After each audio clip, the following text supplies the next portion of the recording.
ನೋಡಿ ಇಲ್ಲಿ ಇರೋಂತ ರೈತರು ನಿಜ ರೈತರ, ಸ್ಟ್ರೈಕ್ ಮಾಡ್ತಾ ಇರೋರು ನಿಜವಾದ ರೈತರ. ಇಲ್ಲಿ ರೈತ ಬೆಳೆದವನೇ ಅಲ್ಜೋಳನ 1750 ರೂಪಾಯಿ. ಈಗ ಇಲ್ಲಿ ರೈತರ ಹತ್ರ ಕೊಂಡ್ಕೊತಿರೋದು 900ರಿಂದ 950 ರೂಪಾಯಿ, 850 ರೂಪಾಯಿಗ. ಇನ್ ಬಾಕಿ ದುಡ್ಡೆಲ್ಲ ಎಲ್ಲಿ ಹೋಗ್ತಾ ಇದೆ? ಈ ದಳ್ಳಾಳಿಗಳ ಕಾಟನ ತಪ್ಪಿಸ್ಬೇಕು ಅಂತ ಮೋದಿ ಅವರು ಈ ಒಂದು ರೈತರಿಗೆ ಬೇಕಾದಂತ APMC ಕಾಯ್ದೆನ ಜಾರಿಗೆ ತಂದಿದ್ದಾರೆ. ಇದರಿಂದ ನಾನ್ ಬೆಳೆದಂತ ಬೆಳೆನ ಯಾರಿಗಾರು ಕೊಡ್ಬೋದು, ನನ್ನ ಬೆಳೆ ನನ್ನ ಹಾಕುವಂತ ಕಾರ್ಯಕ್ರಮ. ಇದರಿಂದ ಎಲ್ಲಾ ರೈತರಿಗೂ ಅನುಕೂಲ ಆಗ್ತಾ ಇದೆ ಹೊರತು ಯಾರಿಗೂ ತೊಂದರೆ ಆಗ್ತಾ ಇಲ್ಲ. ದಯವಿಟ್ಟು ಎಲ್ಲರೂ ತಿಳ್ಕೊಂಡು, ಮಾಧ್ಯಮದವರು ಅಲ್ಲಿರೋರ್ನ ಅನ್ನದಾತರು ಅನ್ಬೇಡಿ. ನಿಜವಾದ ಅನ್ನದಾತರು ಜಮೀನಲ್ಲಿದ್ದೀವಿ, ಅಲ್ಲೆಲ್ಲ ಇರೋರು ಅತಿ ಹೆಚ್ಚು. ಅಲ್ಲೂ ಅನ್ನದಾತರು ಇರ್ಬೋದು, ಹೋಗಿರೋಂಥ ರೈತರಲ್ಲಿ, ಅಲ್ಲಿರೋಂಥ ರೈತರಲ್ಲಿ ಕೆಲವು ರೈತರು ಇರ್ಬೋದು.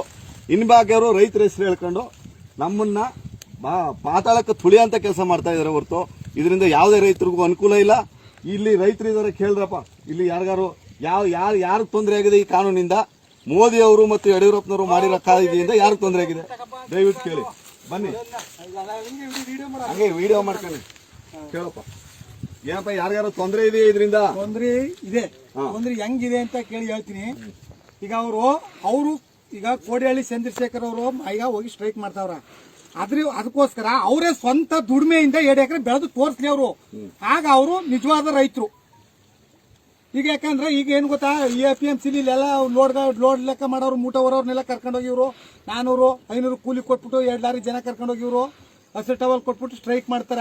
ಅವ್ರು ಅವ್ರು ಏನ್ ಮಾಡ್ಬೇಕು, ಅವ್ರೆಲ್ಲಾನು ಪರಿಶೋಧನೆ ಮಾಡ್ಬೇಕು ಅಂದ್ರ ಹಳ್ಳಿಗಳ ಮೇಲೆ ಬಂದವರು ಪರಿಶೋಧನೆ ಮಾಡ್ಬೇಕು.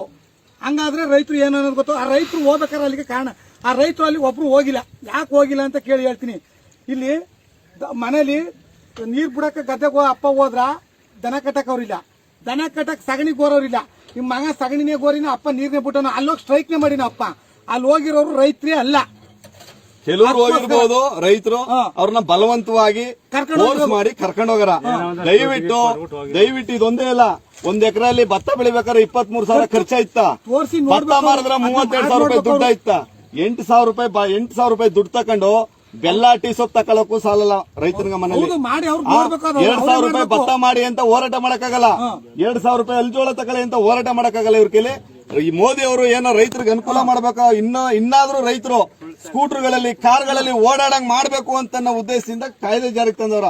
ಅದನ್ನ ಇವರೆಲ್ಲ ಸೇರ್ಕೊಂಡು ವಿರೋಧ ಮಾಡಿ ಕೆಲವರು ರಾಜಕೀಯ ಸಂಘ ನೋಡಿ ಸರ್, ನಾವು ರೈತರೇ, ನಾವೆಲ್ಲ ಒಂದ್ ಪಕ್ಷಕ್ಕೆ ಓಟ್ ಹಾಕಿ ಇರ್ತೀವಿ.